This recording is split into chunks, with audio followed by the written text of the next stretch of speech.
So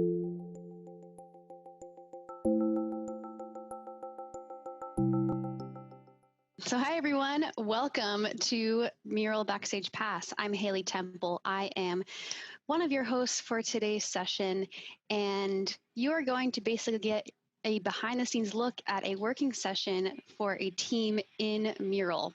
So this is an opportunity for you to gather inspiration and also to help, because we have an awesome program and team today from Amigos de las Americas, or just Amigos, who we will be working with throughout this session. I love coming on here on Fridays because this is really a community space for us to share advice, ask questions, share links.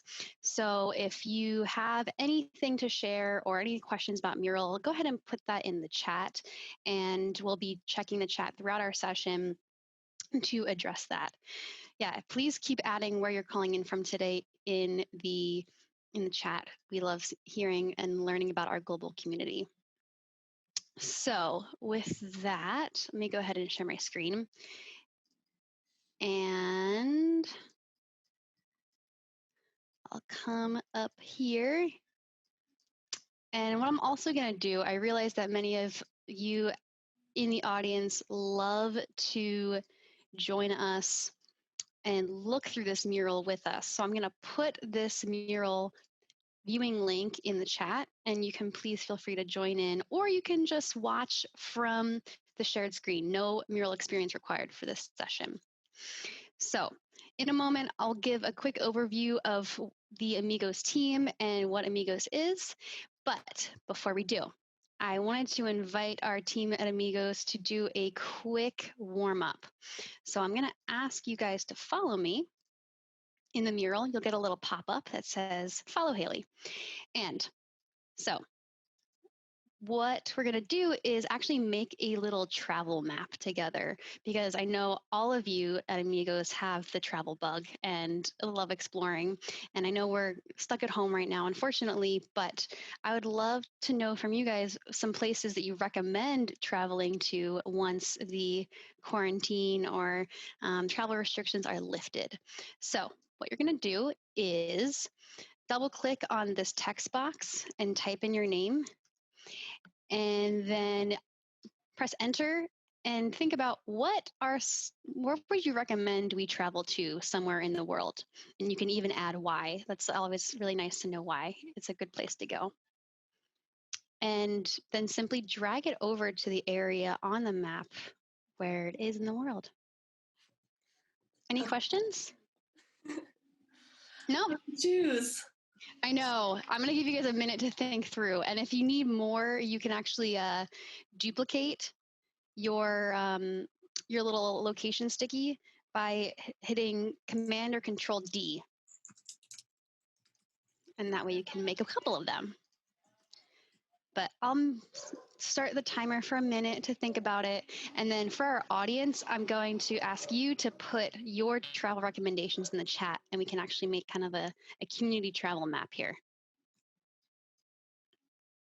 And I'll add them into this mural.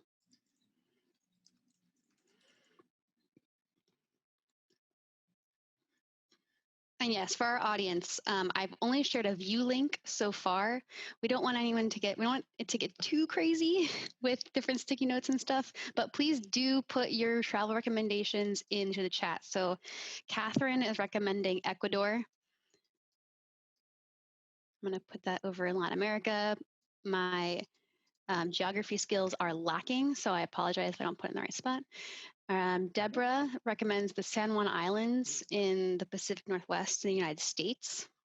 I've heard We're going there this weekend, actually. Nice. Sarah recommends Dubrovnik, Croatia. Samira would love to go somewhere on the beach, somewhere warm. So if you have any recommendations, team, please put that in there.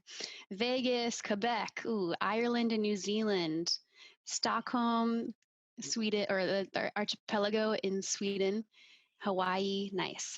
All right, so I'm going to now follow you guys as you share out your travel recommendation. And the rest of us can actually follow one another by clicking on our avatars at the bottom of the mural. to know more. So Emma, I'm going to invite you to share out first. So introduce yourself to the crew here, and then tell us about your travel destination.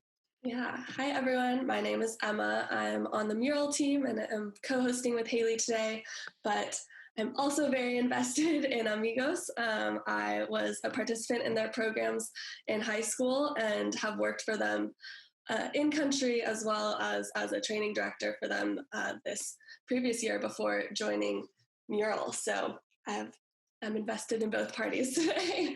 But my travel suggestion was Palmares, Costa Rica, which was actually where I worked for Amigos the previous summer. And it's just an amazing location where it's a little bit more inland, but also easy access to the beautiful coastline of Costa Rica. But then you're also still in the jungle environment, and there's amazing communities there and food and people. So I would suggest traveling there. Nice. Thank you. I'm adding some pictures as well to try to bring some visuals to our maps. All right. Emily, welcome. And tell us, where should we travel? Where would you recommend? Yeah, hi everybody. So excited to be here. My name is Emily. I'm a program manager at Amigos. And although we don't have programs in Chile or Argentina right now, where I would recommend traveling is Torres del Paine National Park in Chilean Patagonia. So way down in the south. Had an opportunity to do some fun backpacking down there. Whoa. It's beautiful, as you can see from this picture. That's insane. Yeah. Gorgeous. And you also recommended Alicante, Spain, which is a beautiful place too. Alicante, also a beautiful place right on the Mediterranean, in southern Spain. And I also put New Zealand on here. I haven't been to New Zealand, but personally, that's next on my personal travel list is going to both islands and going up and down. Yes. My dream is to do a day when I ski and go to the beach in the same weekend. Nice. That's fun. All right. Thank you. Michael. I'm getting too into this. I'm trying to add pictures already. No, good. That's I awesome. love it. So hey everyone, it's great to be here. I'm also part of the Amigos team. I'm currently based out of Madison, Wisconsin. I saw some people in the chat say they're from Stevens Point. So that's exciting. I think that for travel locations, I have two places that I'd recommend. One I put up here is Medellin, Colombia. My mom is from there. Grew up going to Colombia. I think it's a beautiful country that unfortunately gets a bad rap from our past, but has had an incredible, just innovative last few years. So definitely recommend that if you like art, food, and cities. Mm-hmm. And then a second location I put was Tuliar or Ranamafana, Madagascar. Was able to live there for 2 years in my past, and just a magical place that people don't ever really get to. Lots of nature, lemurs, and a lot of unique Malagasy culture. Lovely. Yeah, Medellin is one of my favorite places in the world. Truly. It's amazing. Beautiful, vibrant place and beautiful, vibrant people. So that's awesome. All right, Logan, where would you go in the world or recommend? I would recommend, well, first of all, hi everyone, I'm Logan, tuning in from Berkeley, California in the San Francisco Bay Area. And my first recommendation is pretty close to home in Death Valley, California. California has just a wild terrain, and especially if anyone out there is a Star Wars fan, a lot of the Star Wars movies were filmed in Death Valley, and you can actually take a tour of various points of like Star Wars being filmed in Death Valley. But it's just a beautiful, vast desert that's pretty accessible. Yeah, I was there last weekend actually. It's pretty. What? It was insane. Yeah, it was insane. It was hot. It was really freaking hot, but it was really cool. Yeah.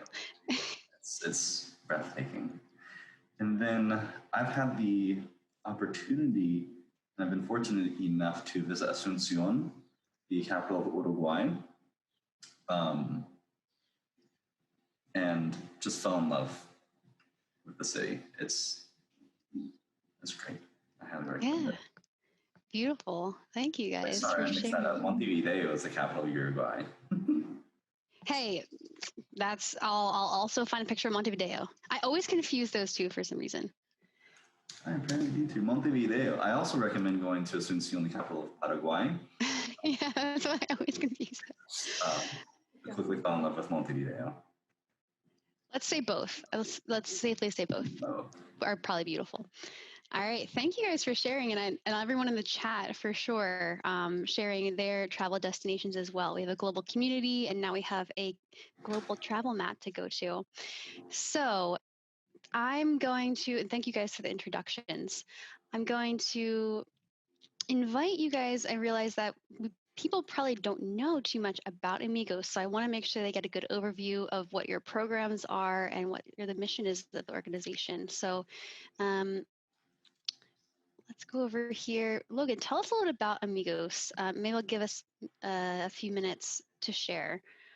What does Amigos do, and what are some of the programs you guys offer? Yeah, well, first of all, Amigos has been serving youth in getting them outside of their comfort zones and learning since 1965.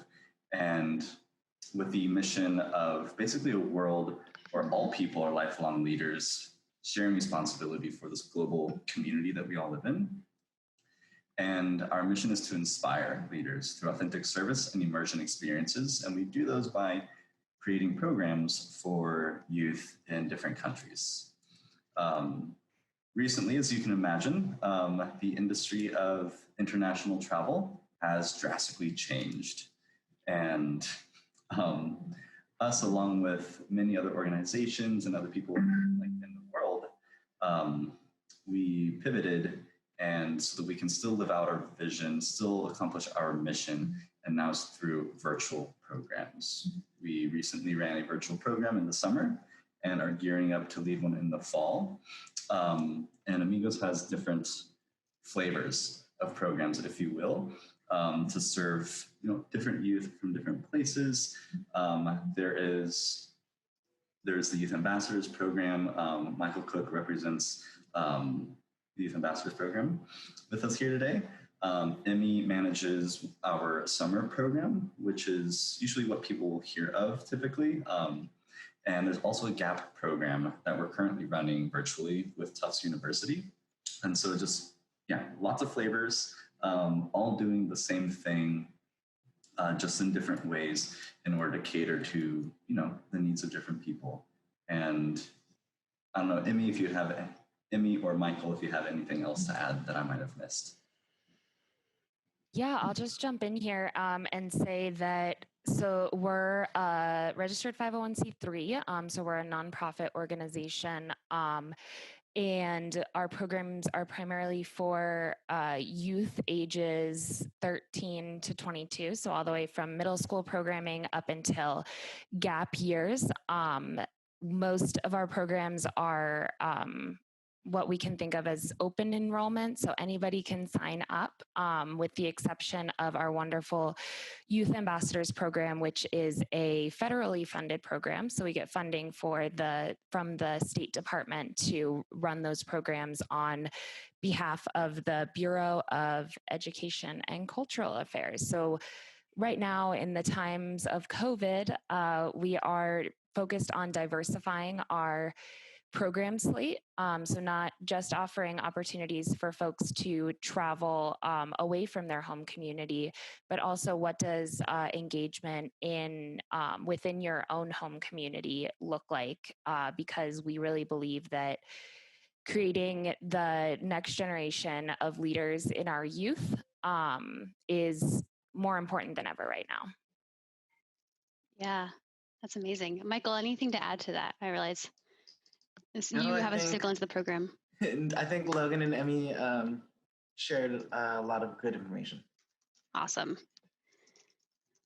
And I definitely agree. This sounds like an amazing program, and an important one to think about solving, especially since people are probably used to and would enjoy going to these locations that you recommended, but needing to think about making it a virtual experience.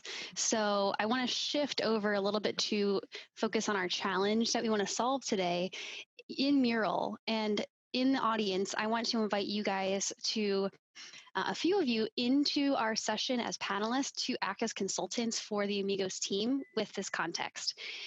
And if you're interested in being a consultant in today's session, just type, Cecilia's already typing in, and you guys know the drill, in all caps, yes. And what we'll do is invite you as panelists into the session on audio, on video to work with our team. So here's our challenge. As I mentioned, the team is now completely virtual, and I think that they've been doing an epic job being very flexible given the situation. And now they want to be able to share the impact of their programs based on feedback from the participants and the staff, and then with other people who might be interested in volunteering. So success means being able to create kind of a template in a way that the team can use to share stories and impact based on this ongoing feedback. Anything to add to that, team? I would just add that this storytelling is really important because Amigos is really great at pivoting and collecting that feedback in these moments where it's really challenging and everyone's like, oh gosh, what should we do? Like, these programs have been so strong in the past with in-person connection. It's like, and Amigos is great in shifting immediately virtually. And so in that, these are new programs that are being created, and the whole process is very iterative. And so in that phase of changing and this new, the new changes that are made to these programs, it's really great to not only share the beginning and the end product that now is there, but sharing that journey of change. And so I think that's kind of what our challenge is today, of trying to figure out how can we best storytell the process of kind of designing these programs and iterating throughout that process. Yeah, thank you for adding that, Emma. And I would just like to add, and I don't know if we mentioned this, but Emma's insights come from her long history with Amigos. She's been with us in many different capacities, and was also a staff member actually on the past virtual summer program that we did. So Emma definitely has really good insights and knows what she's talking about. Nice. And we have an Emma and an Emily today, so we had to make things complicated. All right. So I just promoted a couple of people up to panelists. I'm going to keep it to Jonathan, Lee. We have Cecilia and Ross. So welcome to our panelists. We're so happy to have you. And I'll make sure that you guys have the link to join. You'll have to sign in to participate, but it'll be really beneficial to have you do that. So I'm going to send it to all our panelists right now. And while they're joining, and this is a good facilitator practice, I should definitely lock this down. That's my bad. I'm going to ask the Amigos team, so Emma, Emily, Michael, and Logan, to tell us a little bit about this data and storytelling component. So the information you're collecting from participants and staff throughout and at the end of programs that helps inform these experiences right now. And I think I'll set a timer for maybe like 4 minutes, and we'll see if we need more time. It's flexible. But in that time, I'm going to ask our consultants to be noting questions that you have for the Amigos team. So I'm going to go ahead and make a space on this mural for our consultants to jot down their questions. And I'll ask our consultants over here, I'll lock this down, to just double click in this area and add your questions on sticky notes. If you have questions and you're in the audience, not one of our panelists, feel free to put them in the chat and I can add them to the mural as well. Yes, thank you. I appreciate that. All right, Amigos team, let's start. So tell us a little bit about the feedback and storytelling components of your programs. Yeah, absolutely. So all of our programs are based around what's called positive youth development theory. There's several different measurement and evaluation models that use that, but where we're building some of our programs at this point is using outcomes developed by USAID. So things like, do the youth at the end of the program, do they feel capable of being leaders? Do they feel as though they have the skills to carry out a community initiative? Things on that level. So that's sort of our longer term theory of change, right? So if they do our programs, the idea is that then they are equipped to be a lifelong leader sharing responsibility for our global community. So that's the sort of the bigger picture of our measurement and evaluation. The smaller picture is, in addition to hearing about, the ways that the youth have been impacted long term, the smaller picture is getting the feedback actually on our program. So the visualizations that you'll see on the right are from our most recent program, about what their experience looked like. And we use this in order to make changes and improve our programming in order to better meet the mission.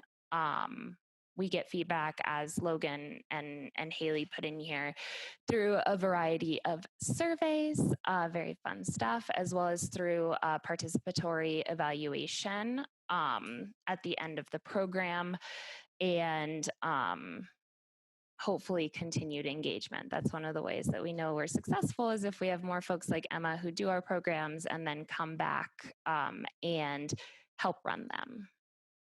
I don't know if any other questions, or if that's...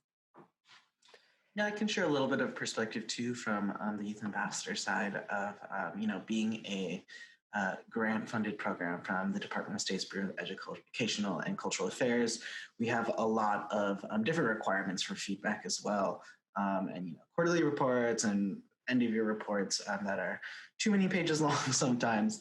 And it's interesting because I think we have this, really, we're working on getting a lot more quantitative data.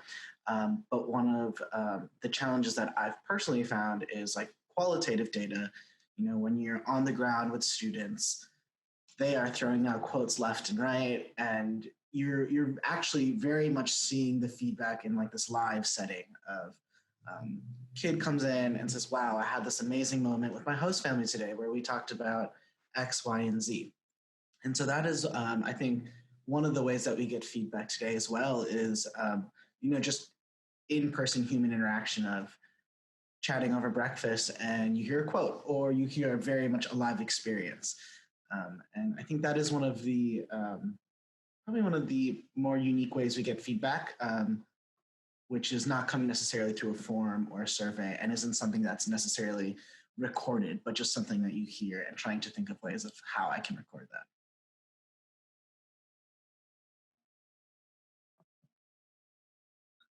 And then as a nonprofit, I guess the final way we'll share data is we use data in order to try to get more funding. And this is a way we're trying to make our programs more accessible, because, it is unfortunately expensive to do some of our programming. And we're looking to foundations and to donors to for the opportunity to support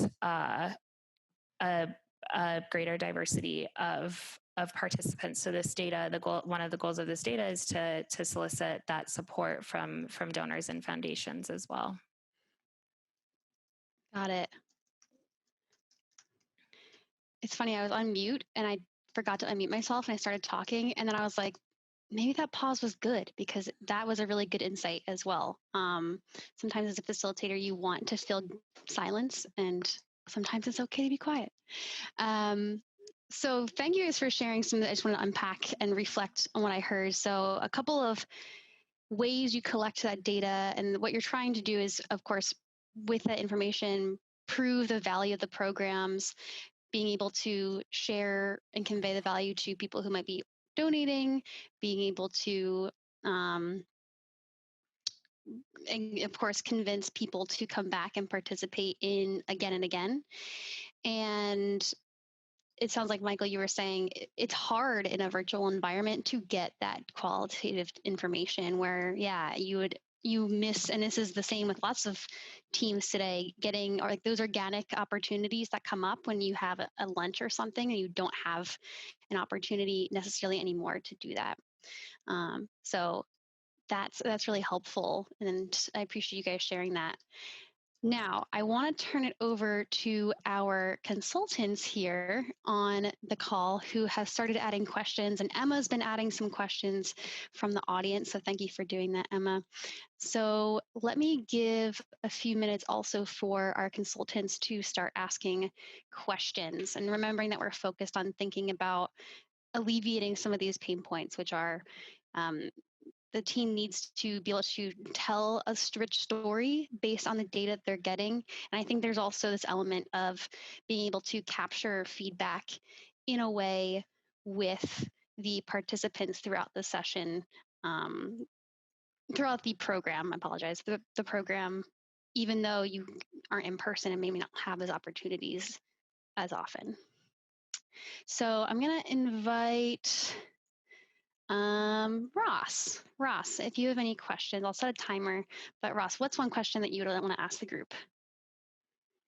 Yes, so I'm really interested in how the transition in your programming when everything went remote was received by the people that are participating in your program, especially the students, and if there were anything that you discovered about the difference between the in-person engagements and now the new opportunities in the remote, and if anything was better or worse, and any of those improvements or opportunities that you find were working could be implemented or improved or highlighted through the feedback and storytelling that you're trying to share out with your constituents. Yeah, I think this is a great question. I think that one thing that we were proud of is that our data showed that the overall experience and rating of the participant experience was very comparable to the rest of our programs that we've operated for now 55 years. So that was something we were really proud of, that stayed in the high 90s of satisfaction with the program. The other metric that the other piece that I've been thinking about a lot is we ran a virtual program at a pretty reduced price over the summer as a pilot. So not knowing how successful we would be, we did run it at a reduced price, and I think, tripled our enrollment expectations. So it was something that it was clearly a need for students to have a space to think about what is happening in the world and how they plug into it. The final piece that I'll share is that our summer program was the most racially, geographically and financially diverse program that we've run in our history. And I think that a lot of that is because you don't have to get a passport, you don't have to get on a plane to have this experience. You can have it from your own bedroom or your own living room. And that was, something that we were thrilled with. That this is a model that is more accessible to folks who need to work. Sometimes they can't just take 6 weeks and go to Latin America. It was more accessible to folks who are actually from Latin America as well. We had a higher percentage of people participating from Latin America than we are able to support on our summer programs. So yeah, those are just a couple of things. That's wonderful. Thank you. All right. Let's see, Jonathan, what's one question you want to ask the Amigos team? Okay, I have a bunch. I think the first one is the question about storytelling as the way to engage people versus dialogue. And I'm wondering if there is a two-way component that might engage people after you tell the stories.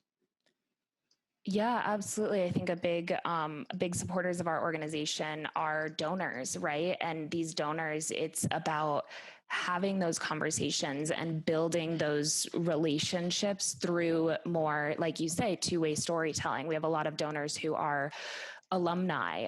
So when they hear about a new virtual program, that makes them think back to, oh, my Amigos experience was so different, but that's so cool that it's being adapted to this new world. I think the challenge where we do need to improve our storytelling is oftentimes when you, as a nonprofit, when you go to a major foundation, you're one of hundreds of applicants that you need to stand out from a crowd. You need to get that meeting so you can have that one-on-one dialogue. And that's, I'm not on the development team, but from my previous work, that's something that's really hard to do, to get past just submitting your application and getting that meeting with those grant officers, as well as like people who just find us over the internet. Like, why are they going to choose us before we can get them on a phone for more of a sales conversation? How do we tell them, like, we're really great at what we do? Call us so we can talk to you about how our programs can impact you or your child or your family. I love that. The key message is we are great at what we do. Call us to learn more. Which, yeah, absolutely. It's an important message to convey. Awesome. All right, Cecilia, what question do you have for the Amigos team? Hi, Haley. Hi, everyone. I have to say first, I was super excited because this topic makes three things that I love. I'm from Peru. I love youth development and I love data. So that was like, yay! This is a trifecta. Nice. Sorry, Cecilia, where in Peru are you from? I'm from Lima. I used to live in Trujillo. Oh my God, I lived in didn't know Trujillo it. for a few years. Yeah. A lot of sun there. Beautiful. I'll go to my question. Sorry, I got excited. No, you're good. You're good. If you don't mind, I'm actually like in a sea of sticky notes. It's hard to pick out specific questions. So can you change the sticky note? I'll add a few more minutes. Can you change the sticky note that you want to ask about, or the question you want to ask about? What do you mean, like change, like switch? Yeah. So if you click on the sticky note, then you can change the color of it, and if you could just make it like blue or something, so that it's, because I'm trying to like capture the notes as well as you guys are asking. I see. And I'm like fishing for notes. Okay. I'm trying to figure out how to do that. But my question was like, to understand the audience for the comms pieces. I think you kind of answered that right now, saying it's more right now for you're thinking about the donor. Yeah, that's me, and this one is mine. Yep. Cool. Okay. Great. But then maybe my question is more about how like the adults are engaged, and the adults that are part of this youth's life, right? Because they are an important like piece of the story, and how you convince them what type of a story or message do you want to tell them, so they are part of your team as well, right? Trying to involve the youth. Yeah, I think it's really interesting. There's so many different stakeholders involved in like each youth's experience. You know, you have parents, you have maybe older siblings, you have, in a lot of our programs, we have like adult mentors or adult educators.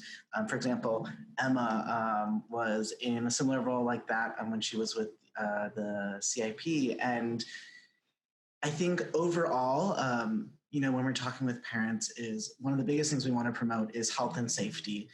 That's our number one objective. Is, you know, we're bringing kids outside of their comfort zone to live with new families and new places. And now in a virtual setting, you know, the internet's a really scary place. And I think we want to continue to uphold that. How do we show families that their students logging in every day are coming to a safe and healthy place, and that, you know, not only in the sense of the internet with external, you know, individuals coming in, but how do we keep their mental health safe throughout this really, really difficult time when we have students, sitting in front of a computer, not only for school, but now as well for Amigos. And so we're trying to think of these alternative ways. Okay, we're not on the internet, but how do we engage? Maybe that is doing Zumba classes or having you do a virtual Zoom tour of your favorite park with a Latin American student in Colombia, and trying to really get that engagement out there. And so I think to go back to that point is, with parents, I think our number one thing that we're trying to promote is health and safety, along with quite a few other different things. But I don't know. I think that for me is one of the things that I've seen is the most, the first concern when a parent hears about our program.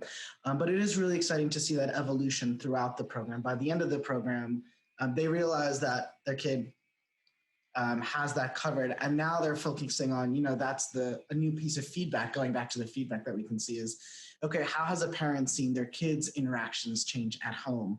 Or maybe the stories that their kids are sharing with them.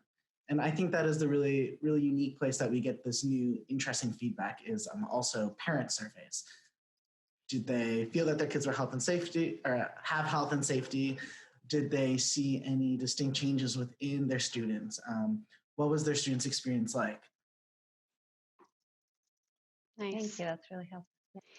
And I want to also take a moment to, for everybody on the call, to make sure that you guys know how to change sticky note colors, because it is personally like a really helpful way to differentiate in a sea of notes, like which ones are yours, for example. So if you guys will practice along with me to find your sticky notes, what you can do is actually click on the sticky note and you'll see there's this blue border that's around it when you've selected it, and you get this toolbar above. So there's a section that says color, and Mural gives you a rainbow of colors. You can add custom colors.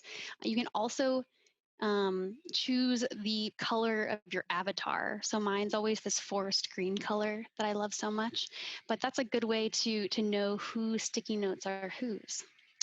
So please feel free to do that and choose a color that speaks to you in a way. All right. Let's see. We have Lee, I think, is the last person to ask. Lee, is there any other question you wanted to learn more about? Yeah, actually, I was really curious. Just the one highlighted orange here, and I want to zoom into my question to get it right. But yeah. Does participation change based on when you engage with youth in general? Do you tend to have sessions at night or when they're not in school? This would be personally helpful for me to know, but also like that could have something to do with how they choose to engage with evaluation or providing feedback to you. I'd love to hear. I can share, I guess, a unique experience with this, which is when I'm, get to be on the ground with students in an in-person exchange. One of the first things I think about is like really how a student's mood can impact feedback. If we've had a really rough day and it's like our second to last day and we want to give out this participant feedback, how is that, are they going to even want to open up and give feedback? Are they going to just be in this bad mood overall versus, if you're giving them a survey after an amazing, they just saw a llama and they are having a great time. And that's something that I've really thought about, just like integrity of feedback and how do you get good quality feedback that not only speaks well of your organization, but is also constructive and helpful in all senses. And that is something that I don't necessarily know if I have the answer to. It's just something that's kind of been in my mind, seeing different moments when we're collecting feedback. As for like increased participation, the program that I just ran this summer was the Youth Ambassadors Virtual Program. And we had students from Pacific Standard Time to Eastern Standard Time, including host families in Uruguayan time. So we had like a scale of 6 hours. And so finding that time during the day when you want to do an activity is like, okay, are students out of class on the West Coast? Are host families in bed in Uruguay? And trying to find, not only are people participating at different times of day, but how time zones kind of play into that. One really fun example of that is we had a California youth ambassador making breakfast while their family in Uruguay was eating lunch. And they were going to, make a breakfast recipe together. But then you get this unique, they were like joking around and saying, oh, we're going to make brunch together because it's the middle time zone for both of us.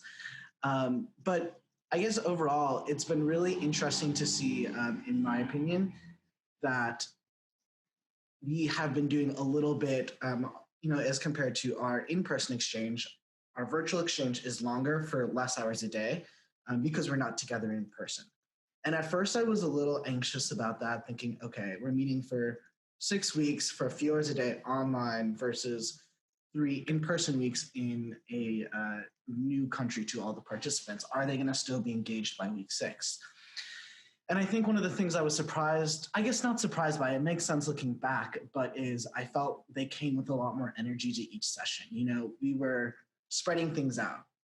And so although my initial fear was by week 6, will they still be invested? I found that every time they were coming back with more energy, just because they had, that time to recuperate and step away essentially from the program, in the sense of we weren't surrounded by each other 24/7 for 3 weeks. And that was a really unique, I think, positive outcome that I did not expect of the virtual programming, where I had previously thought, okay, by the end of this, will they be exhausted of just like logging in every day? But I think it was a surprisingly positive outcome of virtual programming. Yeah, and I think the other piece that I'll add, just from looking at the market and looking at our, customers or our participants, it's really hard to know what people want. We know that there's this desire for a space for youth to talk about all of the issues that are going on in the world and to figure out where they fit in. But the method of doing that it's hard to figure out right now, because we don't know, do they even want to be online more after school? Some of them do, some of them don't. What time? Is it right after school? Is it late at night? Is it over the weekends? And on most of our programs, excluding Youth Ambassadors, which is a super, super competitive program that they literally get thousands of applications for 40 spots. We have to cater to a really broad audience on our open enrollment type programs.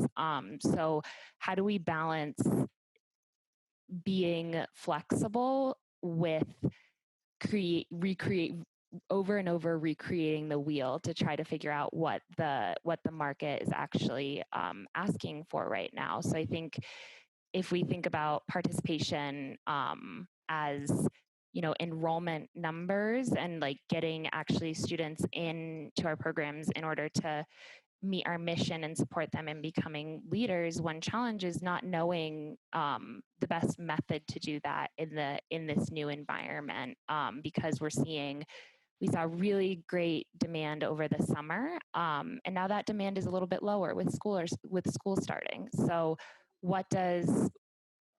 do we need to zoom out and like rethink the model, or do we need to just make some tweaks? And those are the questions that Logan and I are struggling with right now, is knowing what people want. And people could be the students, the parents, the staff who are working. Yeah. Yeah, absolutely. Awesome. So what I want to be mindful of time too, because all of this information, I feel like we need to do like more. Please, like, come to more Backstage passes, because there are some really cool challenges that I would love to unpack, and being mindful of the fact that we have about 15 more minutes or so together on Backstage Pass. I want to give everybody in the audience and our consultants the opportunity to just go back and scan all of the information that we've captured here and that you've heard. And remember that for today, our session focus is thinking about using the feedback from these programs that you're collecting at the beginning of your programs during these programs and then afterwards to then help tell stories about the value and impact to people like donors, to parents who might be signing their kids up for these programs, and to staff members or alumni who want to kind of share experiences or learn more about what the initiatives that you guys are doing. So I'm going to give everybody a moment to go through and scan this mural and remind yourselves a little bit of what we've covered here with that mindset. Does that make sense? And what I'm going to do is I'll give us like about 2 minutes to do that. And for our audience members, if you're in the mural, please by all means go ahead and go around and scan and view the mural. I'll also use my little X key right here to zoom in on sticky notes, which I can do by to see notes and elements without zooming in at all.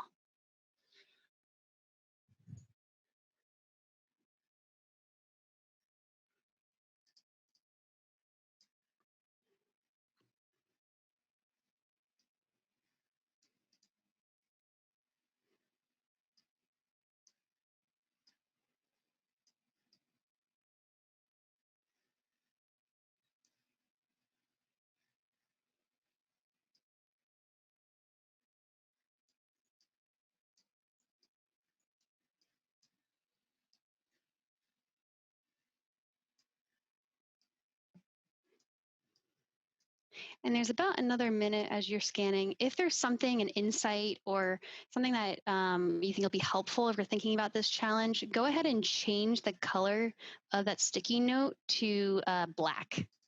And that way it'll stand out.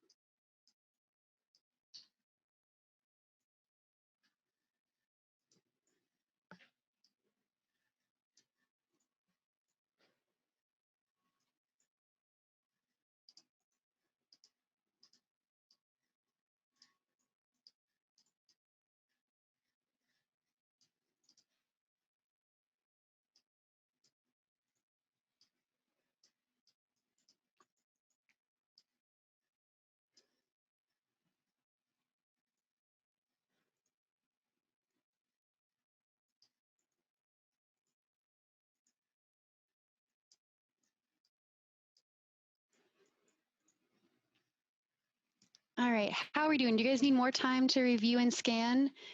I'm happy to give a little bit more time. 1 more minute? Okay, so say this is 1 more minute. I'll add another minute or so. And while you guys are doing that, I'm actually gonna go and over to the side and start setting up for the next part of our session.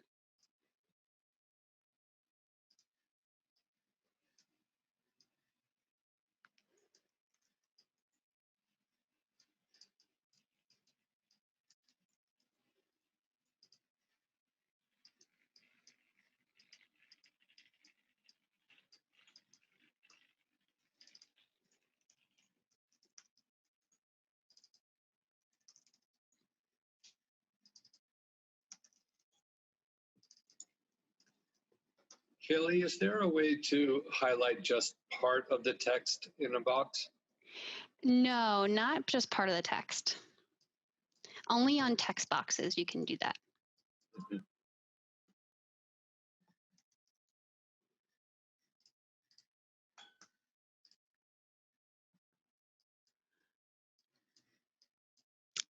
All right, crew. So what I'm going to do now is I want to make sure I capture. Okay, I have a few more people I need to capture over here. I am going to ask you to follow me and I'm going to explain the next step in our time together. All right. So I'm trying to think about, we have about 10 minutes to go. This is going to be very packed, but nonetheless. What I would love for you guys to do is I've made different kind of individual spaces for you to work in different areas. So I've added your name to each area. And what this is kind of a space for you to start brainstorming or developing a potential solution focused around the storytelling component. So I'm going to give you guys the last, I think, like 6 minutes or so to start brainstorming in whatever way you see fit. So that could be just a couple of examples. Sticky notes. Just write a bunch of your ideas down on sticky notes. If that's what you're comfortable with, that's the best way to do it. Other ways that you could do some prototyping is to find icons. Search for icons that match an idea that you're thinking about and add them onto the mural. So you could say, if I type in the word story, I can drag an icon into my area. You could find images as well, same thing. You can search images and bring them onto the mural. Or you can draw. If you're feeling like working with some hand-drawn art, you can use the draw tool over on the toolbar and do some hand-drawn sketches. So the toolbar is really your space to start adding visual elements into the mural. I know I went through that fairly quickly. Any questions, crew?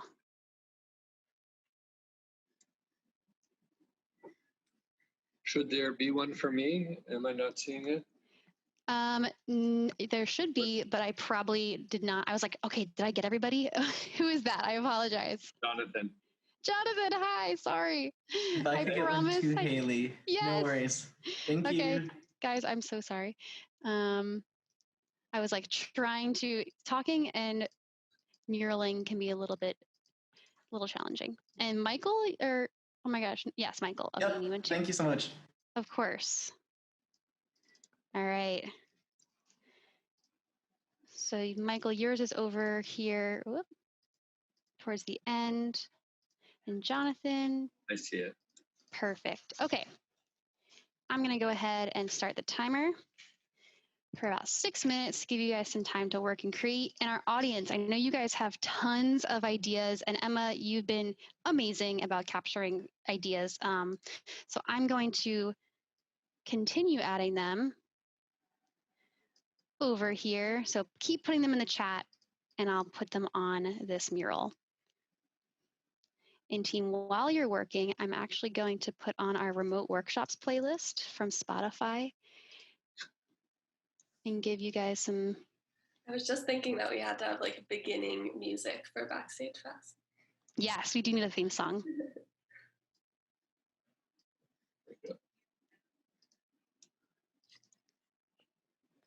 All right.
All right. Hi, everybody. I know that time goes really fast.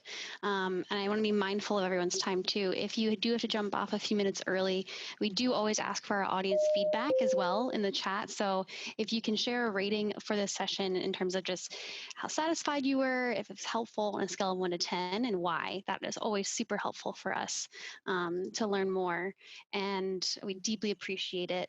I do want to share maybe 2 ideas from our audience or our consultants today who have been working with us. So let me see. Who would like to share? If you have I'll give you 1 minute to share. Cecilia I saw your hand raised, so I'm going to come over to yours, Cecilia, and I'll ask everyone to follow me. All right, tell us about your idea. So I heard a lot about it was difficult to connect because it's virtual. So how can we get that feedback that you get when you see the person, right? So something for me was like make like a smaller groups. You have like a mentor, a team captain, something like that, who collects the ideas, who collect the data with the youth, and for the youth in an easy way. You can do emoticons. You can do something every week that they can respond easily and they don't need to express all that, and or that can be a starting point for, okay, why did you feel like that, and that creates trust. And I didn't have to put other things, but I think just slicing it in bits of pieces that make people feel comfortable when providing their feedback, even they are not on the same room. Awesome. And Emmy, I see you adding sticky notes kind of to these ideas. So thank you for doing that. Good best practice. Thank you. All right. One more. Who else would like to share one?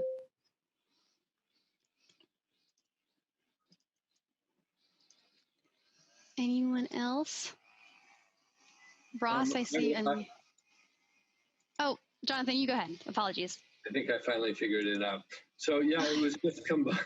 It's very simple, but I was trying to combine the idea of parent feedback about what's important to them about their kids' experience with it's not about whether they liked it or not, but about how they changed. So having parents talk about changes they've seen in their kids through this. Nice. That's awesome. And I imagine even something like Loom is a really good tool to get that feedback, and sharing some stories and examples would be really cool. All right. Well, thank you guys. We're at the top of the hour, and I deeply appreciate your participation and advice from our consultants. To the Amigos team and to Emma, thank you guys so much for joining us. I know confetti and mural gets me every darn time.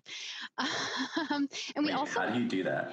yeah, so as I'm going to make you a facilitator, by the way, so you can use it actually. Let me find you. Logan, here you go. So it's a facilitation superpower where if you have that little star icon, you can hover over your avatar, press celebrate, and throw some confetti around. The kids will lose their minds over it. Because I'm an adult and I lose my mind over it every time. So thank you guys so much. I really do appreciate you joining. I did save the chat because we had some really great nuggets of wisdom from our audience. So I will save it and then put it in this mural so you can come back and look at it anytime. But deeply appreciate you guys being here so much. Logan, Emmy, Michael, and Emily and Emma. I don't know, all of the M's who are here with us today. But have a really wonderful weekend, and yeah, looking forward to having you guys. You're welcome back anytime for more collaboration. Would appreciate it. Take care, everyone. Thank you. It was really fun. Hey, thanks so much for having us. Bye, guys. Ciao.